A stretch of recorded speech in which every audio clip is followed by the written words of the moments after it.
L'histoire, elle a commencé avec mon père, donc Ange Philippe Campagne, qui donc a appris au début donc, le métier de potier, puis ensuite de verrier à la verrerie, donc verrerie de Biot dans les Alpes-Maritimes. Et au milieu des années 70, enfin au courant des années 1974 précisément, il a donc décidé de rentrer dans son pays, sa terre natale, et de s'installer donc en Corse. Et voilà, donc moi je suis né en 1982 et j'ai donc baigné dans cette ambiance de four, de façonnage du verre. Et bon, forcément, pour les gamins, ça nous attire. Hein. Puis voilà, donc, quelques années plus tard, j'ai commencé à le seconder. Voilà, donner des apports de verre. Et puis bon, après, commencer à créer, à souffler la première pièce. Et voilà, le temps, il est. Ah là là, il faut. Ça va très vite. Il faut s'accrocher pour essayer de trouver du moment, quoi, pour pouvoir recréer, parce que c'est vrai que la vie va très vite. Hein.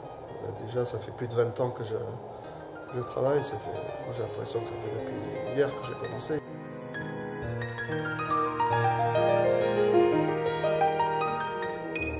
Il y a eu beaucoup de péripéties, mais enfin on avait vraiment le cœur à l'ouvrage.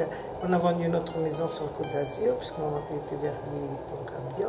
Et il voulait s'installer à son compte. Et comme en Corse il n'y avait pas de verrerie, il voulait apporter quelque chose de nouveau pour son pays, pour notre pays, puisque je suis corse aussi, je suis de Vescovato.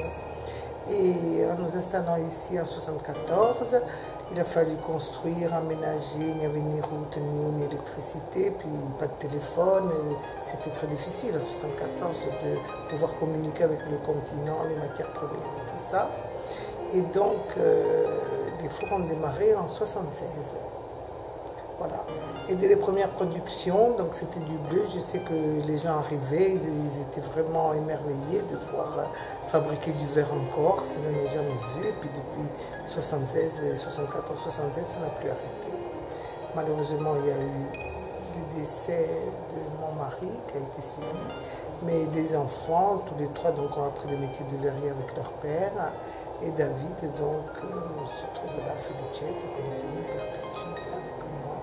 Voilà, c'est parti d'ici et Felicette a été quelque chose de révélateur pour beaucoup de choses parce que d'autres artisans se sont installés et puis ça a apporté quand même, il y a 2 hôtels 4 étoiles, il y a des restaurants, donc oui.